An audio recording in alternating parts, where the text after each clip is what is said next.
ధగధగమనే తూర్పు దిశ పడమరనిసై ముగిసెనే గలగలమనే నది పదనిస కన్నీరులో తడిసెనే కొడవలి భుజమున వేసి కొడుకే కోతకు కదిలే ధర్మను ధనువుగా విసిరే భార్గవ రాముడు వీడే సాధువు కలే వెలుగున పడి సత్యం ఇలా మెరిసెనే అజ్ఞాతమే మరుగున పడి ఆయుధమెగసెనే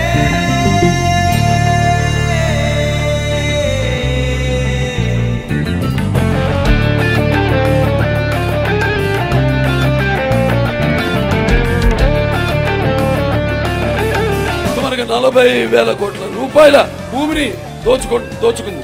అలాగే ప్రభుత్వ ఆస్తులను తాకని పెట్టిన ఘనత జగన్ రెడ్డిదే.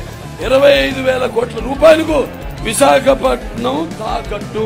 ఎర్రగా తడిపెనే ఏ రాజ రక్తమో నింగినే కోరగా మెరిసెనే పసిగరిక అంచునో కిరణమే మెరుపుల దీపం చమురల్లే చీకటి వంపి మబ్బుల్లో వెలుతురు నింపి చిరు చల్లులు కురిపిస్తాడే చినుకుల దారం చివరంచుకు నింగిని చుట్టి చిగురించే నేలకు కట్టి రెండిటిని కలిపేస్తాడే.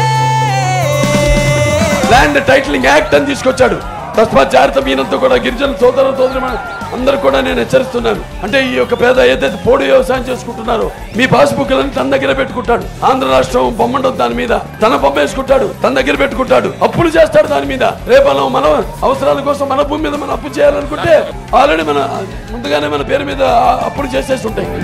సిద్ధుడి ప్రణవం లా వీడు, బుద్ధుడి శ్రవణం లా వీడు, యుద్ధమంత శబ్దం వీడు, వీడొక ప్రమాణం. రణముల నినదిస్తుంటాడు, శరముల ఎదురొస్తుంటాడు. మన నవరత్నాలంటూ మన నవనాడులను కృంగదీశాడు జగన్. నకిలీ ముందు జయ బ్రాండ్ని మరి 10 రూపాయలు ఉన్న మద్యాన్ని దానికి 10 రెట్లు అమ్మి వాళ్ళు ఎంత సంపాదిస్తున్నారు అక్రమంగా. ఇంకోటి పోతే ఎన్నెన్నో